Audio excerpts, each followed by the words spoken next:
Hello everyone, this is Colleen Lemma, Starseed Astrologer and Spiritual Messenger from SacredSoulEmpowerment.com. Here to do your weekly intuitive reading for Monday, December 14th through Sunday, December 20th, 2020. For this week's weekly reading, we'll be using the Syrian Starseed Tarot by Patricia Corey and Alyssa Bartha for the main message for everyone. And your special message card this week, depending on your stone of choice, will be coming from the Black Moon Astrology cards by Susan Shepard. Just a reminder that we are now entering the second half of December 2020, the last month of this particular year. And it is a powerful month with a lot going on, including the eclipses, the full moon eclipse and the solar eclipse. And you will want to make sure to go onto my YouTube channel and look at that monthly intuitive reading for the month of December to get an overview of the whole month, the astrological energies of significance, messages from our angels and guides, as well as a special message card for the month, depending on your stone of choice for that. So let's go ahead and take a look at your stones of choice for this week. Okay, powerful week ahead because we have a new moon solar eclipse this week. So we have some special intention pendants here that I've created, and this one here is a beautiful amethyst cluster crystal wrapped in gold wire. And this has been Reiki charged with the vibration of the number 9, the essence of the humanitarian and creative spiritual energy. Also, it's been infused with the energy of master number 11, number of the light worker and the visionary. It has the qualities of the sign of Pisces infused into it for unconditional love, compassion, and spiritual connection to one's angels and guides. It also has infused into it the balancing of the crown chakra to open one up to higher wisdom and guidance. And also the energy of Archangel Raziel, the archangel that helps with alchemy and divine magic. All right, and your second special intention pendant of choice is this beautiful blue-green kyanite. I've had a lot of the kyanite crystals that I have wrapped, and usually they're more of a blue color, throat chakra blue color. This one is a little unique. It's got a little bit of a green tint to it, so it's more of a, almost like a chrysocolla, turquoise looking kind of color with the blue-green here. So this blue-green kyanite is wrapped in silver and Reiki charged with the vibration of master number 22, the number of power on all planes as well as the manifestation of great things. It has infused into it the qualities of Neptune and Pluto, combining increased intuitive and healing powers with transformation and transmuting negative lower vibrational energies. Also, it has the energies of the sign of Aquarius, the sign of higher perception and truths, and the guidance and assistance of Archangel Michael to clear away lower energies and remove blocks, Archangel Metatron to access higher spiritual wisdom and connect to your Akashic records, and Archangel Raziel to expand your psychic senses and tune into divine magic. And then the last special intention pendant of choice, although it's the smallest, it packs a powerful punch because this is moldavite. A nice little piece of moldavite. And so this powerful and mystical moldavite is wrapped in silver and Reiki charged with the vibration of master number 33, number of Christ consciousness, unconditional love, compassion, and self-healing. It's infused with the qualities of the outer planets, Pluto, Neptune, and Uranus, to bring transformation, heightened psychic senses, and connection to higher dimensional energies and the God mind. The opening of the crown chakra, third eye chakra, and heart chakra to align the higher mind, higher vision, and higher heart, and a connection to our star brothers and sisters of the highest vibration of light. It is the only stone known it being from extraterrestrial origin and is associated with the star card in the tarot. All right, so again, your special intention pendants of choice for this week is the amethyst cluster, the blue-green kyanite, and the wonderful, powerful Moldavite. Okay. So let's go ahead and talk about this week's astrological energies. And like I said, it's a powerful week, it's a busy week, so definitely we should get right to it. We start out on Monday the 14th. Now I may have mentioned this in last week's weekly reading. Monday the 14th, we have that new moon solar eclipse at 23 degrees of Sagittarius. Sagittarius rules the higher mind and higher vision. Sagittarius rules freedom. It rules creative expression, teaching, speaking, writing, publishing. It rules blessings. And so with this new moon solar eclipse, what is this all about? New moons are about new beginnings. So every new moon is about a new beginning. But this is a solar eclipse, so it really intensifies and heightens the energy of whatever these new beginnings are all about for you. Now, in the sign of Sagittarius in general, again, this is about all those things that Sagittarius rules. Freedom is probably one of the #1 key words for Sagittarius. Expansion into new realms, new ideas, new energies is another thing that Sagittarius rules. Now, where this falls in your chart is going to dictate where some of these new beginning energies will unfold for you. Of course, this new moon solar eclipse is followed up by 2 weeks ago, that full moon lunar eclipse that we had on November 30th at 8 degrees of Gemini. So this is part of the endings and new beginnings, the death and rebirth, the transformation and changes and redirections that are happening in this last month of 2020 with these eclipses. This particular new moon solar eclipse is connecting to Mercury in Sagittarius, and it's in a positive connection to Mars, the warrior planet, the planet of energy and action, in his home sign of Aries. So Sagittarius is a fire sign. That's where Mercury is as well. Mercury rules our thoughts, our ideas, our perceptions, our communications. Mars is in Aries. That's a fire sign as well. So there's a lot of fiery, passionate energy movement, especially with Mars here in the mix, starting to take place. This is initiating something. Mars is an initiating planet. So we're initiating some sort of new beginning. Now, it might take a while for the new beginning to unfold, these energies to kind of come into being and fruition. But remember, the new moon and the full moon eclipses are going to last a lot longer with their energies unfolding, with their changes in the death and rebirth energies, than a regular new moon or a regular full moon. So this is taking us into the next few weeks, into the year 2021, and most likely into the time period until the next set of eclipses, which I believe doesn't start until May 2021. So look for these changes to occur over the next few months. Now, also on Monday the 14th, Mercury is in a positive connection to Mars, which is obvious since the new moon is in that positive connection to Mercury and Mars. Mercury and Mars, this can bring messages, this can bring information that maybe we've been waiting for. Something's starting to move forward. Ideas are starting to gestate and kind of just, materialize. So I feel like our mental acuity is heightened, our perceptions are heightened, our intuitions are heightened. Again, messages and communications and networking with other people are heightened. And also on Monday, we have Venus in Scorpio in a sextile to Jupiter in Capricorn. This is an opportunity. Venus rules the divine feminine. She's in empowering, powerful Scorpio. She is in this, again, sextile, positive aspect of opportunity to Jupiter, the planet of blessings, the planet of expansion, in the sign of Capricorn, which rules our goals. So again, this gives us an opportunity, if we pay attention, to take some sort of action or take some sort of movement towards what our goals are and to empower ourselves. Now on Tuesday, the 15th, Venus now moves out of Scorpio. She was actually in that last degree of Scorpio on Monday during the new moon solar eclipse. Now on Tuesday, she moves into Sagittarius.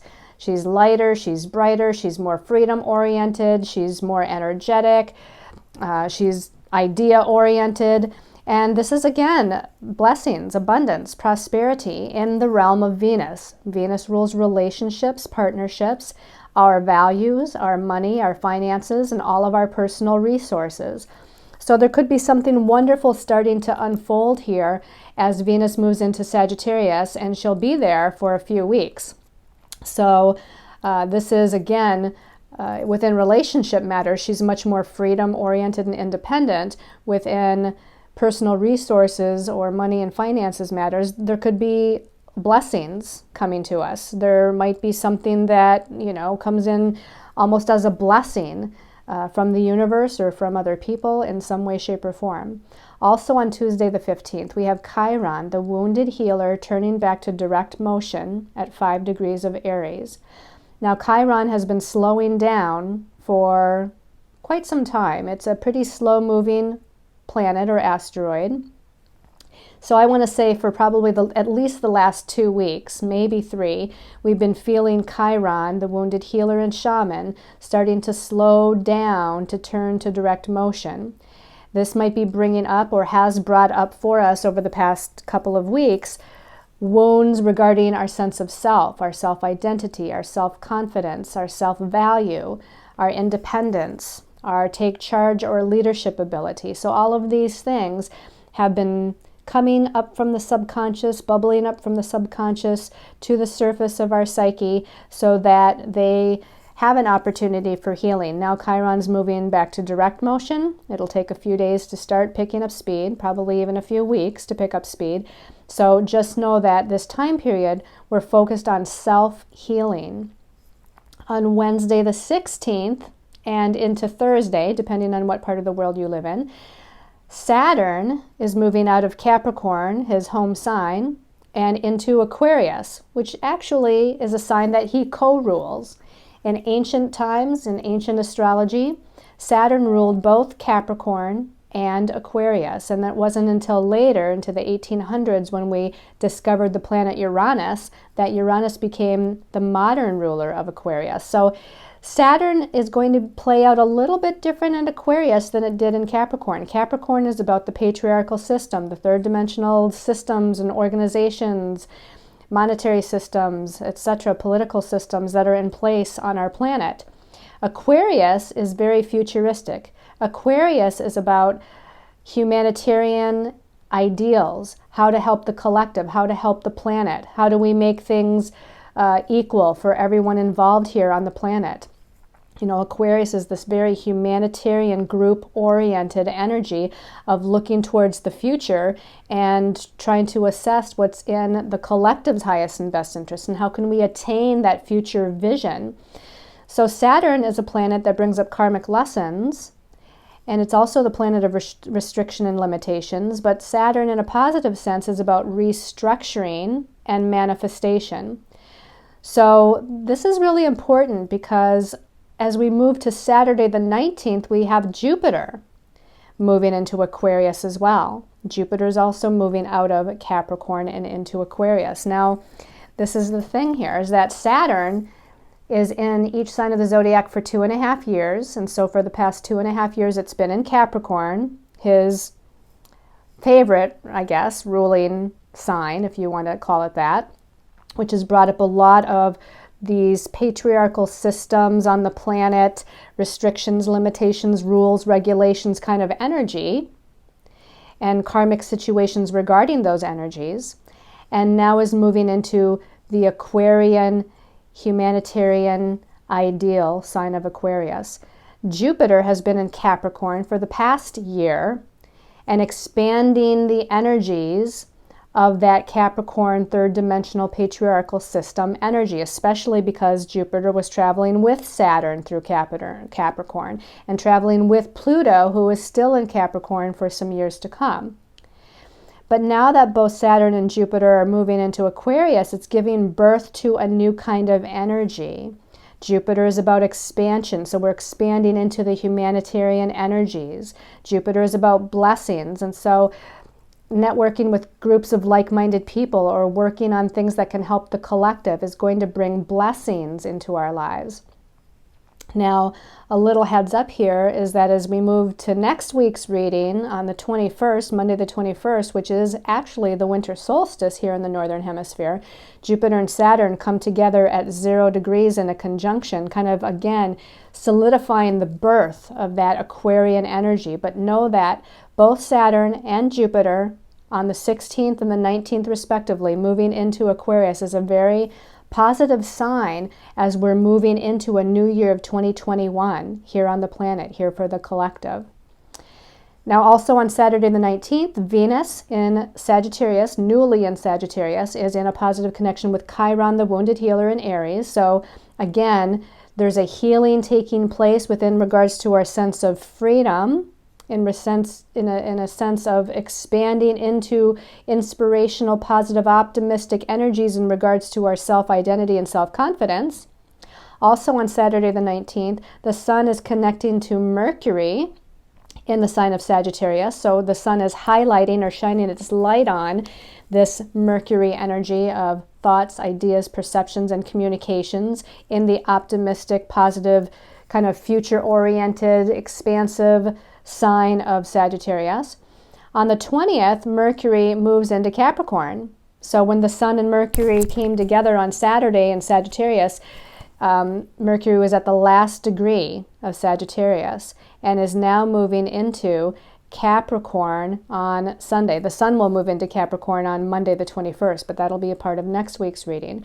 Mercury in Capricorn as of the 20th, the focus shifts more to destiny path, life path, goals, ambitions, career, owning your own authority, taking charge of your life, being the manager of your life, working within a mental structure with Mercury in Capricorn. And then also on the 20th, Venus in Sagittarius, again, ruler of relationships and ruler of finances, is in an inconjunct aspect to Uranus. So there's an odd energy there to where there needs to be some sort of adjustment in regards to our sense or feeling of freedom, both within relationships as well as within our personal resources. So that is the astrology of the week. Like I said, there's a lot going on in this week. Most importantly, that new moon solar eclipse kicking off some sort of a new beginning energy that will unfold for the weeks to come.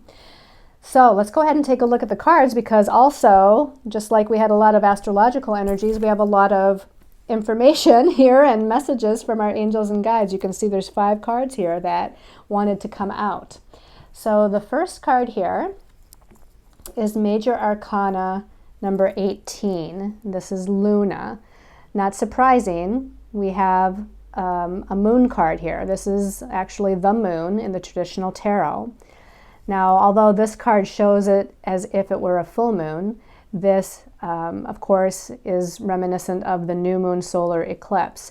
Now, there's still an energy associated with the new moon solar eclipse, similar to the full moon that we had, with it being stirring up our emotions, just like you can see in the card. This is kind of stirring up the emotional waters, so to speak. And especially just prior to the new moon solar eclipse on Monday. So if any of you are watching this a little bit early, this is stirring up some of the emotional waters within our psyche as we're in the dark of the moon phase right before this solar eclipse. So what are your perceptions all about? That's what Sagittarius is about here in the dark of the moon and with this eclipse. What do you perceive to be your truth? Sagittarius is a truth seeker. So what is your truth? Are you perceiving accurately what your truth is? Are you claiming your truth? Are you unfolding the energies optimistically and inspirationally towards that truth? Do you feel free in your life? Do you feel free within yourself? Do you feel free within the circumstances and situations that you're in? This is about, again, an initiation of an energy of freedom, expansion, higher learning, higher education, expanding your perceptions, being more optimistic, having more of a glass half full mentality rather than a glass half empty. So this is part of what the Sagittarius energy is all about, and part of what we need to birth is new philosophies and new ways of looking at things and perceiving things. So let's go ahead and take a look at the card that came out with Luna, and this might give us more information as to that card here. The Eight of Orbs. The Eight of Orbs. This is like the Eight of Swords. The Eight of Swords. The orbs is the sword suit. So the Eight of Swords, this can be a feeling of like being trapped in your own head, being trapped in your own mind, being trapped within your own belief systems or thought processes. And I feel like with this new moon solar eclipse, that's part of what we're going to give birth to as a new way of perceiving something. It's like untangling, just like this woman. She's all tangled up in these burrs and these branches, and she's kind of stuck. So we can get stuck in our way of seeing something. We can get stuck in our perceptions. We can get stuck in our thinking or our belief systems. So this new moon solar eclipse with Luna here is going to dig down deep into our psyche and assist us, if we desire and if we move towards it, to untangle some of these energies, to free ourselves from some of these old subconscious belief systems and thoughts. That's what I think the beginning of this week with this new moon solar eclipse is about, is freeing yourself. You know, the number 8 numerologically is about empowerment. So we're needing to empower ourselves in regards to some of these old, outdated thoughts or belief systems or perceptions that we have about ourselves and about our lives and about where we're going. So let's take a look at the next card here. And the next card, wow, it's another major arcana number 9. It's called Reflection in this deck. In the traditional tarot, this is called the Hermit, okay? Now, the Hermit is about seeking your own inner light, finding that light within yourself, finding your own path, listening to your own higher self as far as the messages of guidance that you're getting, okay? With this term, the reflection, I feel like this is asking us to reflect upon the past year, to reflect upon our past patterns, to reflect upon, again, our belief systems and what we perceive to be true for us or not. And the Hermit here is asking us to go within, find our inner light, find our inner truth, trust and have faith in what that inner truth is all about, stand firm in it, and light the way for ourselves. This is about not paying attention to what other people think you should do or what other people are telling you to do. This is about you finding, again, that inner truth, lighting it up, lighting the way for yourself, listening to your inner guide, your inner shaman, listening to your higher soul self, and allowing your inner being to kind of light the way, and you with trust and faith following what you're guided to do, the decisions you're guided to make, the path you're guided to take, okay? So definitely a very powerful week so far. Let's look at the next card here. The next card. Okay, we have the Ace of Crystals. This is like the Ace of Pentacles in the traditional tarot. I love that this is the crystal suit in this deck, you know, especially coming up for this reading, because crystals are ruled by Aquarius energy. Aquarius energy rules like stones and crystals. And so it's interesting that we have both Saturn and Jupiter moving into the sign of Aquarius this week. And we have a card that has the new beginning or initiation of this crystal energy, this Aquarian energy. That's kind of what this Jupiter-Saturn conjunction as of Monday next week, and Jupiter and Saturn in general going into Aquarius, is all about. It's initiating a new cycle of energy. You might want to look for a separate video that I'm planning on doing just on the Jupiter-Saturn conjunction itself on my YouTube channel. But this ace here is a new beginning. It's a new beginning on a tangible level because it's crystals or earth or pentacles. That's the tangible level, dealing with, you know, money, finances, career, home, family, all those things that are tangible in our lives. So the Ace of Crystals is initiating a new energy. And this crystal in the background too, to me, is initiating clarity. That crystal is pretty clear. It's a clear quartz crystal. And it's pretty clear. You can see right through it to the sky. You can see right through it to the mountains in the background. So I feel like this is initiating a new sense of clarity for all of us. Okay, not only that new moon solar eclipse, but the Jupiter-Saturn moving into Aquarius is initiating a new sense of clarity in our lives. Let's take a look at the card that came out with the Ace of Crystals. Wow, the Star card, Major Arcana. What is that? Major Arcana, I should know, 17. The Star card, called the Star card in the traditional tarot. The Star card is also ruled by astrology. It's also ruled by Aquarius. Aquarius rules astrology. Aquarius rules the stars. Aquarius rules the star systems. And Aquarius rules crystals. So very interesting that the Ace of Crystals came out with the Star card at the end of our reading. Again, the Star card is about our hopes, dreams, wishes, vision for the future. Now, this is about planning for the future, working towards the future. What is your dream? What do you want to experience in life? Whether it be in career or in home living and family, in finances. What do you dream about? What do you envision for yourself in the future? What brings you joy and happiness? What makes you want to continue working towards that dream? This is what the Star card is all about. Let the stars guide you. You know, this particular rendition of the star. We have, this figure here in the heavens that's being guided by the stars. You know, it's almost like this is a little boat that they're traveling on. So just like this is symbolic of you traveling energetically, spiritually, with the guidance of the stars, the astrology, the heavens, your angels and guides, everything that's beyond our third dimensional earthly reality.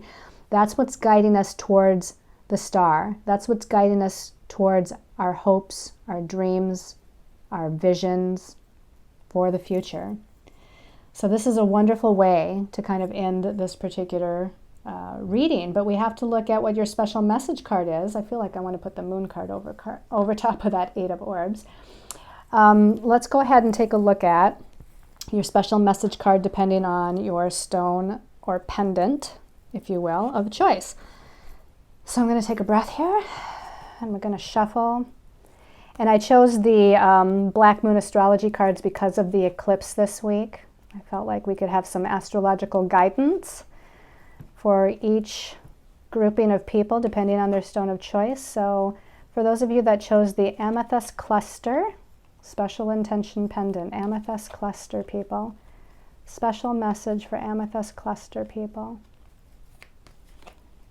Special message for Amethyst Cluster people. Okay, I'm going to stop here for a second and just shuffle a couple more times. This one actually keeps calling me. My finger's been on it, and so we're pulling that one out. Earth element and stability. Okay, so what are we in right now? We have a lot of fire energy going on this week. We have the Aquarius energy, which is air energy this week. So the fire is about spirit and energy. The air element is about our thoughts and perceptions. We do have a couple of things leaving Capricorn, which is an earth element, but we do have Mercury moving into Capricorn at the end of the week, and next week the sun will be moving into the earth element. So to me, this is about grounding our spiritual energy, grounding the creative energy, grounding and focusing our ideas. You know, we can have a lot of wonderful visions and ideas and thoughts, and this is what I want to do, and this is what I want to create, and all this fire energy that's creative and inspirational comes in and kind of motivates us and brings in a positive feeling. But if we don't have the earth element to help us to focus and organize the energies, to help us take the steps towards what we need to do to get to our goals, if we don't have the earth element to help us to manifest those energies, because the earth element is the solid foundation, the stability, the earth beneath our feet. The earth element is what helps us to manifest all of those creative visions and ideas into some sort of reality. So I feel like your message, Amethyst people, is to bring in some of that earth element, to bring in some focus, to bring in some organization, to bring in maybe some practicality or the practical steps needed, the next steps needed on your path to get to what your goals are. Taking the action in such a way that it helps to manifest, even if it's a small manifestation, it doesn't matter.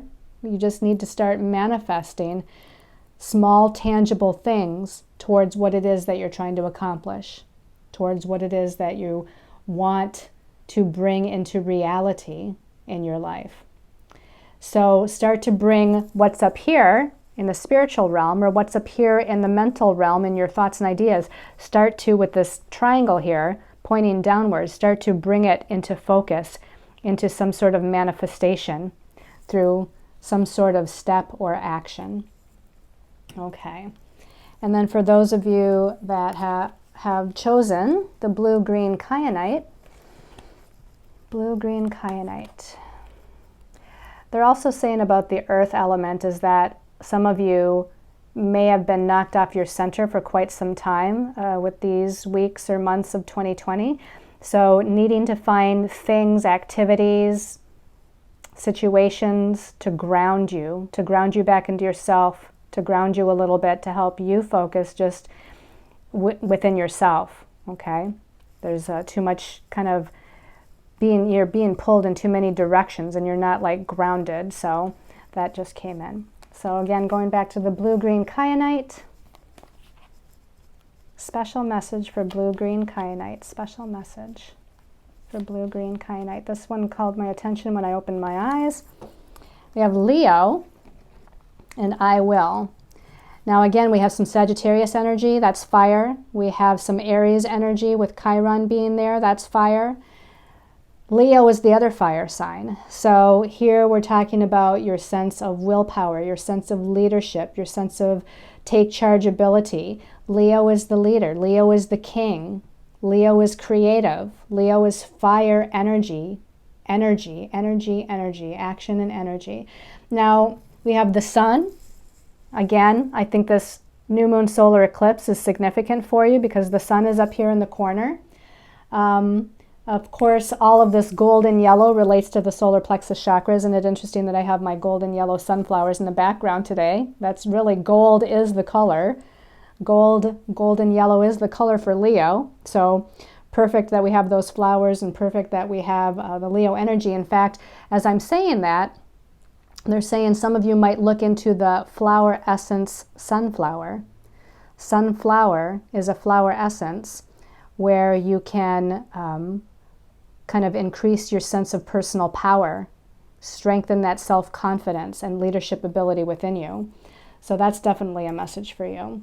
Wearing gold, visualizing gold, meditating on your solar plexus chakra is definitely all indicated, but especially with that sun in the corner there and the initiation of this new moon solar eclipse, do some sort of a ritual, if you will, a prayer, a meditation ceremony, a ritual, outside, inside, it doesn't matter, to initiate that creative life force, personal power, leadership-oriented, take charge energy of this Leo energy here, okay?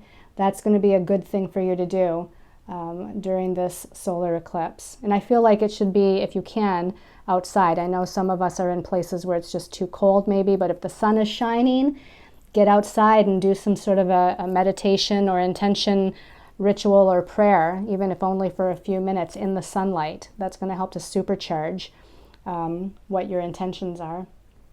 Okay, and then for those of you that chose the Moldavite people, special message for Moldavite. Okay, this one called my attention when I opened my eyes here, and it's Cancer, and I feel very different from the energy of the Leo. This is more emotional, this is more feeling oriented, this is more empathic, this is more intuitive, okay? So you're definitely needing to kind of go within, listen to your intuitions, feel your feelings, let your feelings guide you, basically. Cancer is the great mother energy. It's nurturing, it's caretaking, it's counseling, it's a good listening ear. You know, Cancer, again, is all about the emotional body. And we do have, again, we have kind of this moon thing. Well, Cancer rules the moon, so not surprising. Cancer rules the moon. We have the moon up here also in the card. So again, I feel like this is about the dark of the moon before the solar eclipse. So the couple of days prior to this week starting, you might want to, even if that time has passed already and you're watching this after the fact, it doesn't matter. But this is about, I think, purging and clearing old emotional energies from your body, mind, and energy field that may have crystallized from the past or from past lives. Cancer is very family oriented. Cancer is very oriented to the ancestral line of the family. So I feel like some of you are carrying emotional energies, not just from yourself, not just even from your family, but from your family tree. And so there's something here to tap into. And they're also saying to tap into your ancestors as well. So whether this is your genetic family that may have passed on, whether this is your spiritual ancestry of past lives, they're saying to tap into that spiritual family, that spiritual ancestry, the energies of times past, and connect with some of those gifts and talents of those ancestors and call them forth, bring them forth into your everyday, beingness that's going to help you. So that this is kind of twofold, clearing out old emotional energies and calling forth some of those gifts, if you will, or assistance from your ancestors, from those that have passed on that are part of either your biological or spiritual family. All right, everybody. Thank you so much for subscribing to my channel, sharing my video, commenting on my video, following me on Facebook and Instagram. I'm also now on Tumblr and Pinterest as well. If you want to find me there, that would be wonderful. I'd love to have more followers there. And thank you for all of your support and all of your positive energy, your blessings. I appreciate it very much. And I'm sending you so much love and light during this holiday season, during these eclipses, during the winter solstice, everything that's going on astrologically, and sending you much, much love and abundance, peace and healing. All right, everyone, namaste.